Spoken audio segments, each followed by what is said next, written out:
வணக்கம் captain D நேயர்களே, யோகி வெங்கட் ராவ். இந்த புத்துணர்ச்சி யோகாஸ் நிகழ்ச்சியில் உங்களை சந்திப்பதில் மகிழ்ச்சி அடைகிறேன். இன்னைக்கு நம்ம பண்ண போகிற ஆசனம் சுப்த பாதங்குஸ்தாசன். படுத்துட்டு கால் மட்டும் ஒரு கையில் பிடிச்சி இழுக்கிறது பாதங்குஸ்தாசன். ஆனால் இது காலை மடிச்சுட்டு பின்பக்கம் தலை வழியாக காலை பிடிச்சி இழுக்கணும். அது மாதிரி பண்ணால் என்ன ஆகும் அப்படின்னா, உங்கள் வயிறு நல்லா அழுந்தும், உபசம் இருக்காது, கால் நல்லா நீட்சி பெறும், கைகள் நீட்சி பெறும், நல்ல ஒரு கோணாசனம் பண்ணுற மாதிரி இருக்கும் உடம்பு ஃபுல்லாகவே. அது ஒரு கால் மடிச்சிருப்பீங்க, ஒரு கால் நீட்டிருப்பீங்க, திருப்பி அதே மாதிரி லெஃப்ட் கால் நீட்டுவோம், ரைட் கால் மடித்து பண்ணுவோம். இந்த மாதிரி பண்ணும்போது இது படுத்துட்டு இருக்கிறதால முதுகெலும்பு நல்லா ஃபுல்லாக கம்ப்ரெஸ் ஆகி நல்லா அழுத்தம் கொடுக்கும் கீழே. அதே நேரத்தில் மேல் பக்கம் வயிறு நல்லா மடிஞ்சு மடிஞ்சு நீளும். கொஞ்சம் கழுத்து கொஞ்சம் இழுத்துட்டு வரணும், வந்தால் தான் வரும். அதாவது நீங்கள் கோமுகாசன் உட்காந்து பண்ணுவீங்க இல்லையா, கையை முறுக்கி இந்த பக்கம் அந்த பக்கம் வளைப்பீங்க, அதை போல் இது பின்பக்கமாக தலையில் கொண்டு போய் காலையும் மடக்கி பிடிச்சிட்டு இழுத்துட்டு வரணும். செய்யும்போது பாருங்கள் எப்படி இருக்குன்னு. கொஞ்சம் சிரமமாக இருக்க மாதிரி இருக்கும். சின்ன பசங்களாம் கண்டிப்பாக பண்ணணும். டெய்லி ப்ராக்டிஸ் பண்ணுங்கள். ரொம்ப நல்ல ஆசனம். வயிற்றில் இருக்கிற ஹார்மோன் பேலன்ஸ் எல்லாம் கரெக்டாக வேலை செய்யும், நல்ல சுரக்கும். ஹீமோக்ளோபின் கம்மியாக இருக்கிறவங்க இந்த ஆசனம் பண்ணிங்கன்னா தான் கண்டிப்பாக நல்லா அதிகமாக இன்க்ரீஸ் ஆகும். அதாவது நம்ம சாப்பிட்ட உணவு வந்து எடுத்துக்கூடிய சக்தி வேணும் நம்ம ரத்தத்துக்குலாம். அதுக்கெலாம் இந்த மாதிரி ஆசனங்கள் நல்லா வளைஞ்சி முறுக்கி பண்ணிங்கன்னா தான் அந்த ரத்த ஓட்டத்தில் அந்த ரத்தமானது தேவையான சக்திக்கெல்லாம் உறிஞ்சும் தன்மை கொடுக்கும். பெருகுடல் போகும்போது ஜீரணமான பொருள் எல்லாம் இழுக்கிறதுக்கு சக்தி வேணும் இல்லையா, இந்த மாதிரி பண்ணணும். அதே நேரத்தில் கால் மடித்து இருக்கிறதுனால கால் வலியெல்லாம் நல்லா குறையும், இடுப்பு வலி குறையும், கழுத்து கொஞ்சம் நீட்டி இருக்கிறதுனால அப்போ நீங்கள் பிரம்ம முத்ரா பண்ணிங்கன்னா சரியாயிடும். எப்படி செய்வோம் பார்ப்போங்களா? நேர்களே, இந்த சுப்த பாதங்குஸ்தாசன் முறுக்கிய நிலையில் பண்ணுறோம். அது பண்ணும்போது நீங்கள் முதல்ல கால் கையில் கொஞ்சம் லூசன் பண்ணிக்கணும். சிதலீகரணங்கள் பண்ணோம் இல்லையா, அந்த மாதிரி கொஞ்சம் லைட்டாக கையை லூஸ் பண்ணிக்கோங்க. அதேமாதிரி உட்காந்து கொஞ்சம் காலை லூசன் பண்ணிக்கோங்க. அப்புறம் பிறகு ஒவ்வொன்றா பண்ணிகிட்டே வாங்க, நல்லாயிருக்கும். நார்மலாக இந்த காலுக்கு சிதலீகரணங்கள், கைக்கு சிதலீகரணங்கள் ரொட்டேஷன் பண்ணுவோம் இல்லையா, அந்த மாதிரி ஃப்ரண்ட் அண்ட் பேக் ரோல் பண்ணுறது, இந்த வைப்பிங் பண்ணுறதுலாம் கொஞ்சம் லூசன் பண்ணிக்கோங்க. லூசன் பண்ண பிறகு நீங்கள் போகும்போது உங்களுக்கு ஈஸியாக இருக்கும், பண்ண ஈஸியாக இருக்கும். இப்போ என்ன பண்ண, முதல்ல நான் சவாசனில் படுத்துக்கிறேன். நார்மல் சவாசன். இப்போது கொஞ்சம் ஃப்ரீனஸ் பண்ணிக்கிட்டேன்.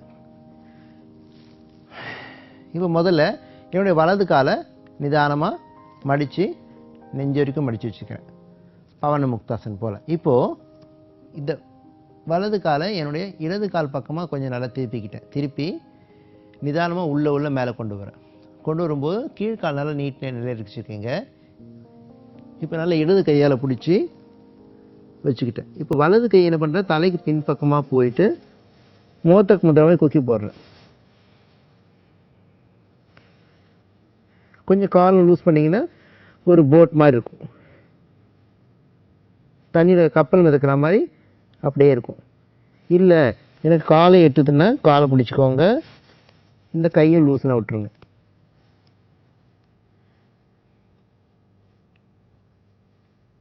திருப்பி மறுபடியும் விடும்போது இந்த கையால் காலை பிடிச்சிக்கிட்டு லூசன் பண்ணிக்கோங்க. விட்டுட்ட பிறகு தலையை நேராகிட்டீங்களா, இப்போ காலை பவன முக்தாசன் நிலை கொண்டு வரீங்க. இப்போ ஸ்ட்ரைட் பண்ணுறீங்க.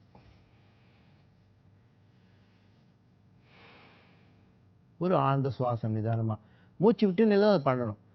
இப்போ மறுபடியும் லெஃப்ட் கால் பண்ண பாருங்கள். முதல்ல லெஃப்ட் கால் மடித்தேன், பவன முக்தாசன் நல்ல ஒரு நெஞ்சு வரைக்கும் அழுத்தம் பண்ணிக்கிட்டேன். இப்போ நிதானமாக காலை திருப்பிக்கிட்டேன், பத்மாசனம் பண்ணுறோம் இல்லையா, அந்த மாதிரி. இப்போ முடிஞ்ச அளவுக்கு கொஞ்சம் கையை உள்ளே கொண்டு போய் மடித்து வச்சுக்கிட்டேன். இப்போ இந்த கையை பின்பக்கமாக போய் கோமுகாசனம் பண்ணோம் இல்லையா, அந்த மாதிரி ரெஸ்ட் ஆகிடுச்சு. காலையும் அப் பண்ணிட்டேன். இப்போ நல்லா எட்டுச்சுன்னா கட்டவில் பிடிச்சிக்கோங்க. நல்லா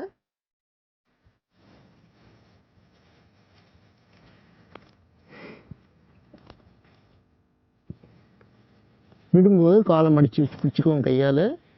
இப்போ ரிலீஸ் பண்ணிவிட்டு தலையை முதல்ல கீழே வச்சுக்கோங்க.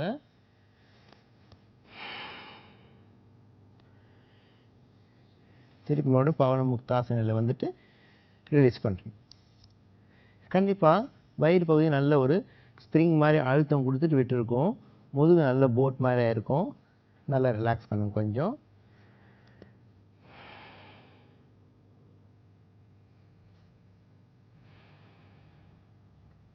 திருப்பி நார்மலாக எழுந்து உட்காரும்போது இதுக்கு மாற்று ஆசனம் பண்ணணுன்னா நீங்கள் பின்பக்கம் புஜங்காசனம் பண்ணாலே சரியாயிடும். நார்மலாக படுத்துருக்கீங்க, கவிழ்ந்த நிலையில் படுத்துருக்கீங்க.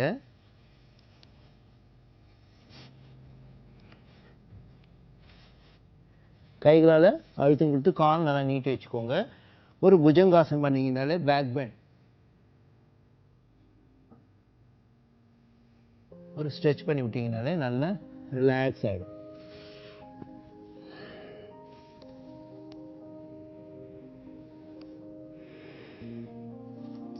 சில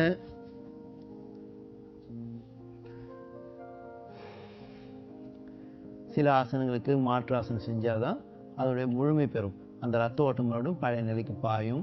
அதே போல் நெஞ்சில் இருக்கிற அந்த அழுத்தங்கள், வயிறுடைய அழுத்தங்கள்லாம் நீட்சி பெறும். இப்போது இந்த அதோமுக ஆசனம் பண்ணுறோம் இல்லையா, அப்போ வயிறு நல்லா உள்ளே எழுந்திருக்கு.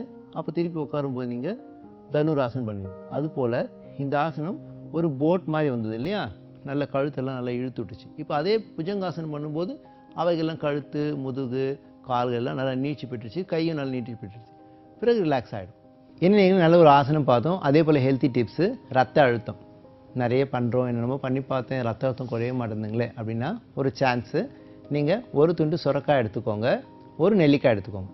ரெண்டுத்தையும் நல்லா கசக்கி அந்த சாறு மட்டும் எடுத்துகிட்டு வாரத்துக்கு 2 முறை அந்த சாறு மட்டும் குடிங்க.